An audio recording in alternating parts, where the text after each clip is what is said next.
all you learn she's wedded to an Italian. She now divides time between Delhi and Turin and has started peppering her English with chow and bhaji and brags about her recipes for tortellini. No wonder it didn't work out between you two.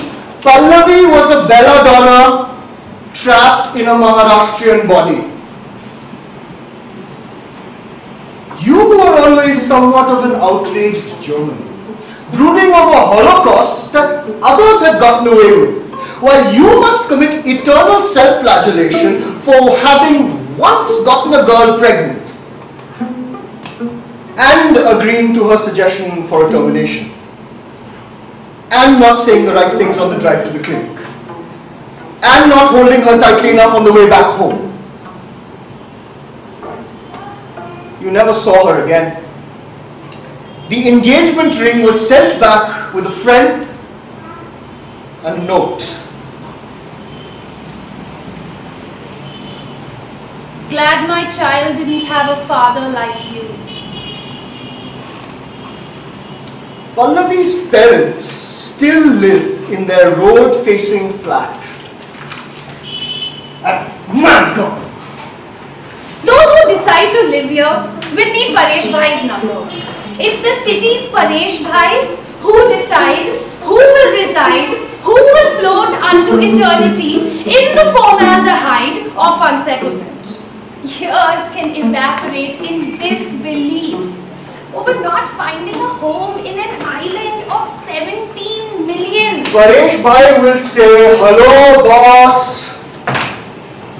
It's not this city's fault. Your sky-high expectations were your undoing. Your irrational insistence on an inoffensive abode in this Mahanagari of deadpan make-do. What was wrong with that flat overlooking an open sewer that I showed you, considering others gladly reside on the slopes of the sewer's banks?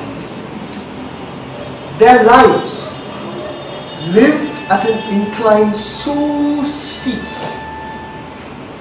that even accidentally dropped daydreams roll down to the sewer stream and crawl back up, dripping like all too familiar nightmares.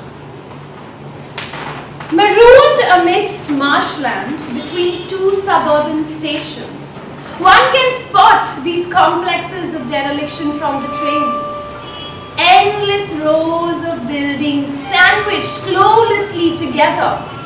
Cerulean fungus blossoms on the dank walls. Children who live inside grow allergic to sunlight. Their parents struggle to daydream in the day-long twilight.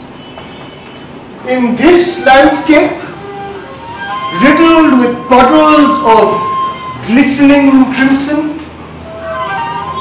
no one can tell whether a citizen has spat or is bleeding, or whether those junkies lying under the bridge are dead or sleeping. Must be still living.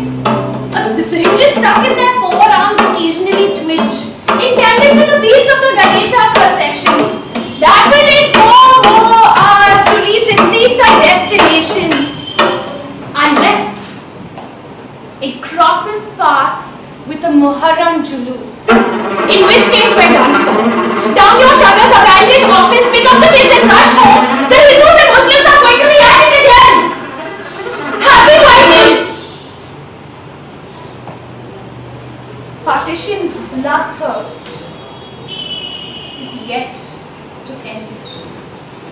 Grandpa used to be patriarchal and starchy, a pole star of grouchy consistency. And now he's the first to get ready. When the clan is driving off on holiday, playing Antakshari along the way, munching pizza-flavored kurkure, and blabbering in Mumbai or Katua. Expressway पे number 1 कर डाला. English and Hindi का solid घोटाला. Waiter को बोलो to make the AC ज़्यादा. Oh, such headache in my post-colonial matha. ये रोटी is made from चक्की आटा. इतना long kako यहाँ था. Damn sure you call this pasta? A handwritten recipe. Hyderabadi biryani. 2 kilos of cubed lamb meat, 1 cup curd. But first, the most essential ingredient of all.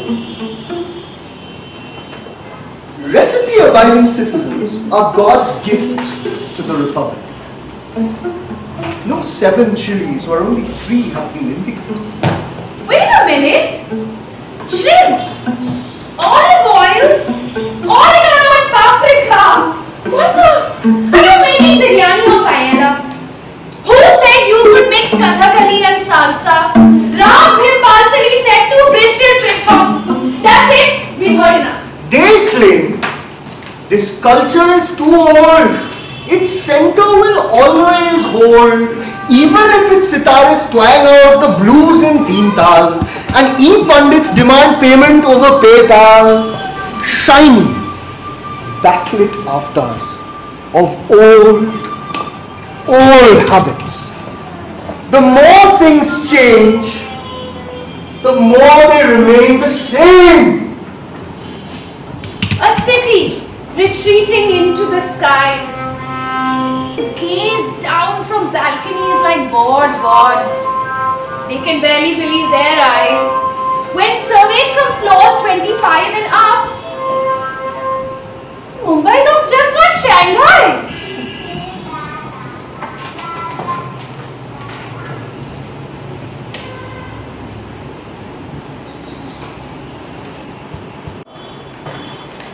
Has never done it.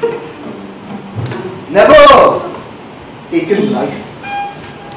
This morning, she thinks she just might. Cowering in a slimy corner under the commode is a furry little metaphor of Fauzia's own romantic, self-pitying, pleading, squealing, accommodating, compromising, scurrying, hiding, sniveling, exhausting, demeaning, splat!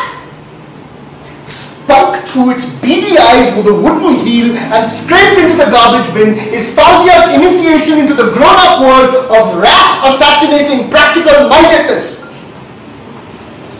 From now on, there's no shying from the hard business of day-to-day living. First up this morning, the local right-wing shakha that has decreed that no female may be spotted on Valentine's Day hand in hand with a man who is neither brother nor husband. Fauzia wants to know the consequences beforehand. She can put up with the hair pulling and the ink throwing, the slapping, the clothes tearing. It's the attack on her lover that she wants to prevent.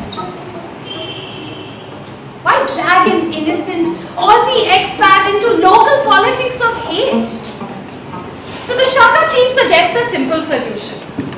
In exchange for a few thousand, he can offer Fauzia a love pass, which when flashed, will signal to her would-be we-day attackers that the woman and her lover have paid for their right to smooch and snuggle anywhere they like. Can I see it? Fauzia asks. The Shaka chief brings it out. The love pass is a 5-inch square hologram, state-of-the-art and shiny. From the left, it's 2 crossed swords. From the right, it's Gandhi. When viewed directly, the love pass is a red cartoon heart nestled in the mouth of a tiger.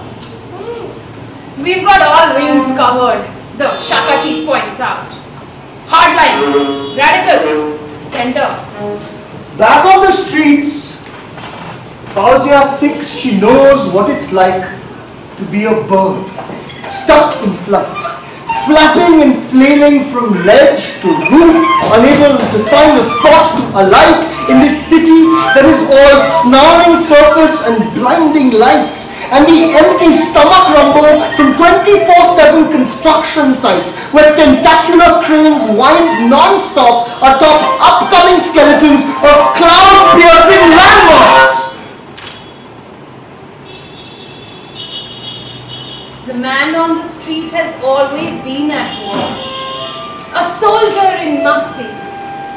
He keeps his fatigues neatly folded in his wallet, along with his ID card, his ATM card, and driver's license. IDs to facilitate the recognition of his remains.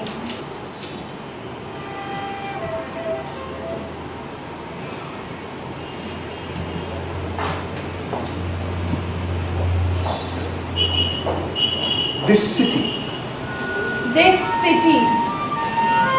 What is it about this traffic-choked accident by the coast that makes you want to return repeatedly?